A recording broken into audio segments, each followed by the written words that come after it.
नमस्कार YouTube family, कशी आहेत? मजेत आहेत ना? चला तर म्हटलं आपल्या ब्लॉगला सुरुवात करू. सगळ्यांना श्री स्वामी समर्थ. तर चला, आज आहे ना आपण मिक्स भाजीचे पराठे करणार आहेत. तर कसे करायचे ते बघू. भाजी म्हणजे आपण बघा मेथी आणि बीट आणि आपण गाजर असे मिक्स सगळं वापरून आपण पराठे करणार आहेत. खूप छान असे पौष्टिक मेथीचे भाजीचे पराठे करून घेणार आहेत. तर कसे करते तर ते तुम्हाला दाखवतेच पुढे. तर आपण बघा भाजी चिरून घ्यायची सगळं.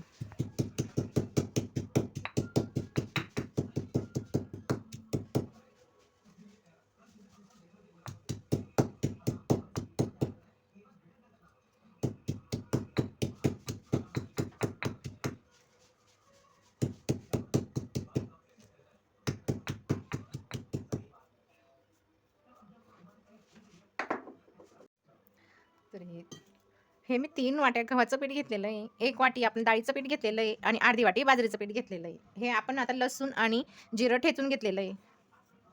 हे टाकून घेतलेलं आपण आणि आपण त्याच्यामध्ये बघा आपण बीट बीट घेतलेलं आहे थोडं आणि आपण गाजर घेतलेलं आहे. आपण गाजर, बीट आणि मेथी असे मिक्स पराठे करणार आहेत. तर आपण आता पहिले आपण मेथी टाकून घेऊ. मेथी स्वच्छ धुवून घेतली, चिरून घेतली आणि आता आपण ती टाकून देणार आहेत.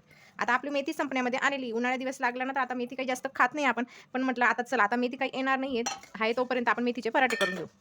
तर बघा आता मी मस्त बीट पण घेतलेला आहे. बीट थोडाच घेतलेला आहे. त्याच्याने कलर जास्त येतो आणि जास्तच आवडत नाही मुलांना काहींना, तर त्यासाठी थोडंच घेतलेलं आहे. तर बघा गाजर थोडं जास्त घेतलेलं होतं. गाजर, बीट मुलं असे बीट पण खात नाही ना, त्यासाठी बीट पण टाकून घ्यायचं आहे.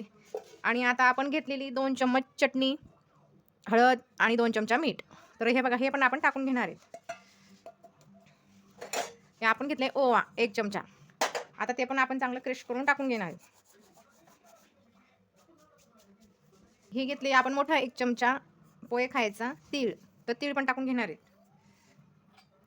आता हे चांगलं मिक्स करून घेते. तर आता आपण पहिले सगळं मिक्स करून घ्यायचंय.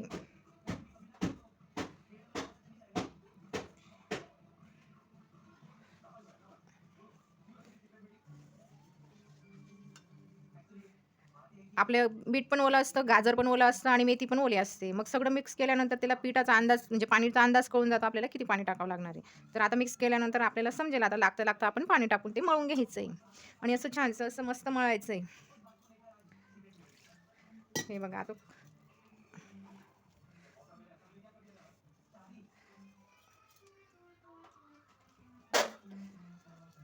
आणि पौष्टिक असं मेथी आणि बीट आणि गाजर हे पौष्टिक असतं. उन्हाळ्यात खूप असं म्हणजे सगळ्यांना अशक्तपणासारखं वाटतं. सगळ्यांचे असे हात, पाय असे दुखतच असतात. तर थोडे असं पौष्टिक पदार्थ खाल्ले ना तर खूप चांगलं असतं. मुलं आपण खाऊन घेतो मोठे माणसं, पण मुलं खाण्याचा कंटाळा करतात. तर मग अशा पद्धतीने जर केलं ना तर मुलं म्हणजे आपण पराठे वगैरे केलं तर मेथीचे पराठे तर त्याच्यामध्ये जातच. मग आपण टाकल्यानंतर मुलं खाताच. मग ते त्यांच्या पोटात पण जातं. त्यासाठी असं पौष्टिक पदार्थ जास्तीत जास्त करायचं आहे. हे तुम्ही दहीबरोबर, तुम्ही टोमॅटो सॉसबरोबर मुलांना जसं आवडतं तसं दिलं किंवा आपण मस्त त्यांना तूप लावून, तेल लावून चांगलं छानसं असं कडक शेकलं की ते सुद्धा भारी लागतं. आणि उन्हाळ्याचं कसं आपलं जिभेचे पण फार चोचले असतात. चांगलंच खावं असं वाटतं. जास्तीत जास्त भाजी-पोळी आपल्याला पण नाही धकत. मुलांचं पण राहिलं, पण आपल्याला स्वतःला सुद्धा असं वाटतं की काहीतरी चांगलं खायचं. असे पराठे वगैरे जर केले ना, तर खूप छान लागतात. तर म्हटलं चला, तर मला आज असे पराठे करायचे होते, तर तुमच्यासोबत शेअर करू. मग म्हटलं आता सकाळी टिफिनला पण दादूला टिफिनला पण द्यायचं होतं मला, तर म्हटलं चला सकाळीच करून घेते आणि खूप छान खायला पण चांगले लागतात. तुम्ही त्याच्यामध्ये मिरचीचा ठेचा टाकू शकता. पण आता आमच्याकडे ती तिखट मिरची होती. ह्या दिवसाचं तिखट मिरची पण जास्त त्रास होतो कोणाकोणाला किंवा ॲसिडिटी होते. त्यासाठी ना मग मी चटणीच टाकून घेतलेली आणि मिरची पण थोडीच होती. 2 एकच मिरच्या होत्या. मग पूर्ण तिखट पण झालं नसतं. म्हटलं मग चला मिरची टाकून पण खूप छान मस्त हिरवी मिरची टाकून, मिरचीचा ठेचा टाकून सुद्धा छान लागतं पराठे. तुम्ही चटणीच्या ठिकाणी मिरची पण टाकू शकता. तर बघा आता खूप छान झालेलं आहे आपलं पीठ. तर बघा आपण आता मस्त तेल लावून थोडं चोळून घेणार आहे आणि मी आज कढईतच मळून घेतलं. कढईत खूप छान असं पटकन मळलं जातं. जो शिकाऊ असं असतं म्हणजे मुली असतात ते असतात त्यांना नाही जमत असं परातीमध्ये लवकर की मोकळ्या भांड्यांमध्ये मग पीठ लवकर जमा होत नाही. पण असं कढईमध्ये आपण मस्त छोटीशी तगारीमध्ये असं जर मळलं ना तर खूप छान असं पटकन आपलं पीठ मळता येतं. तर आज आपली कढई होती ना तेलाचीच, तर म्हटलं चला तेलाचीच कढईमध्ये मी मस्त मळून घेतलेलं आहे आणि खूप छान असं आपलं पीठ बघा किती भारी झालेलं आहे ना. तिला 5 मिनिटं चांगलं चोळून घ्यायचं आहे म्हणजे आपल्या पिठाला आहे ना सगळं एकजीव होणार आहे आणि चांगलं असं कलर पण येतो मग चोळल्यानंतर आणि आपले पराठे पण खूप छान असे मऊ होता. मग त्यासाठी ना थोडं चोळून घेते मी.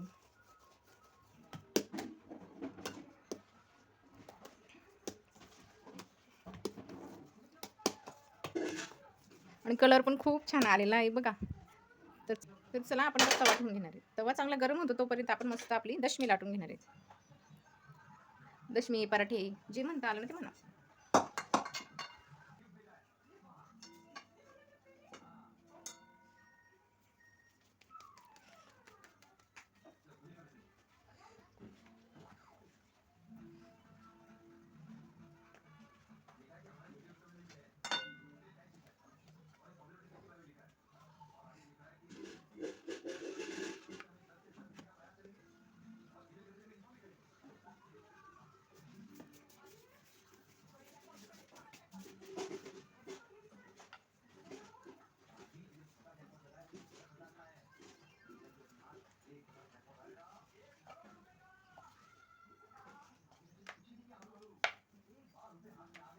तर थोडं तेल लावून लाटून घेते. मस्त असं हलकं हलकं लाटून घ्यायचं.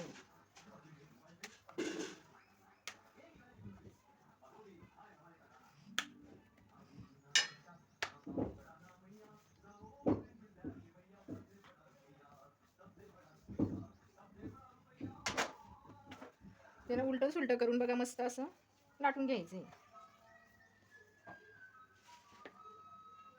आपण मस्त त्याला जास्तीचं तेल लावून दिलेलं आहे. आपण परत तव्यावरती पण तेल टाकून घेणार आहे.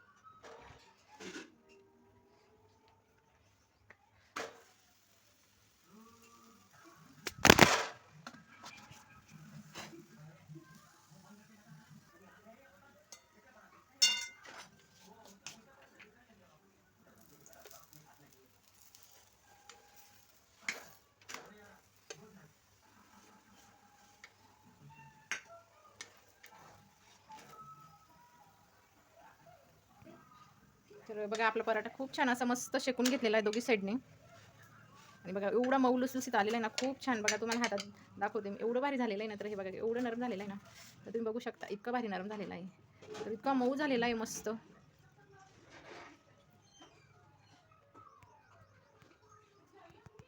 तर बघा किती छान झालेलं आहे मस्त आपला पराठा. आणि आपण टमाटा सॉस बरोबर खाऊ.